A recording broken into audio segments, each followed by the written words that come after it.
very briefly, what are the qualities of the prayer leader?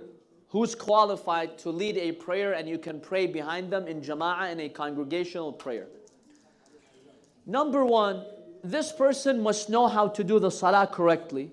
So you are confident that the person who's praying is praying correctly. The ruku' is correct, their qira'ah is correct, their sujood is correct. That's number one. Number two, they have to be adil.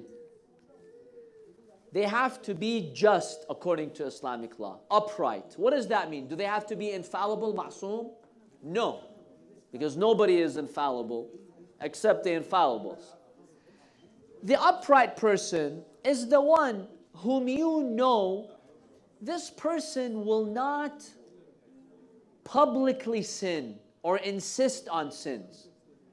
This person, as you know him, in public matters, you see this person is upright. He doesn't accuse people. He doesn't commit theft. He doesn't lie. Yes, if someone lied once and they ask for forgiveness, that's fine. But if someone has the habit of lying, they're not just. They're not upright.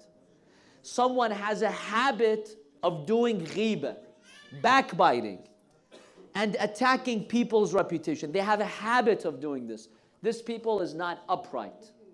So insistence on sins, this would make a person not qualified to lead the prayer. Now we should not be too obsessive. As long as we don't care about what's in someone's heart.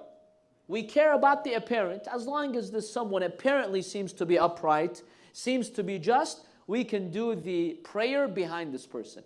Now for the brothers, there's an important thing.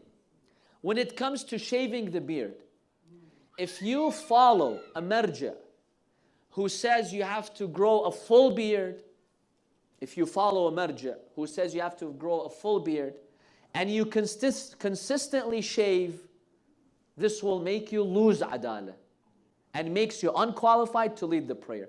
But if you follow a marja, like a Sayyid al-Khoi rahmatullah alayhi, who said you could have a goatee, for example. His fatwa is you can have a goatee, for example. Shaving the sides are okay. This was his fatwa. So according to this fatwa, it's fine. This person is adil and he does not lose the status. But if someone completely shaves, I know this is sensitive, but I have to say it. If someone completely shaves, according to most maraji', it's not a big sin. It's a small sin to shave.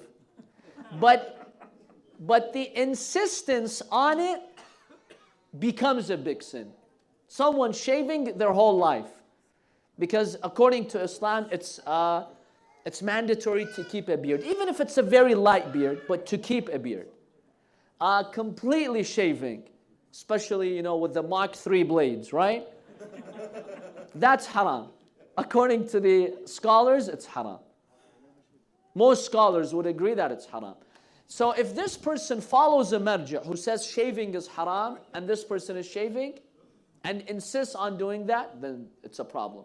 Yes, if this person follows a marja' who says a goatee is okay, they're fine.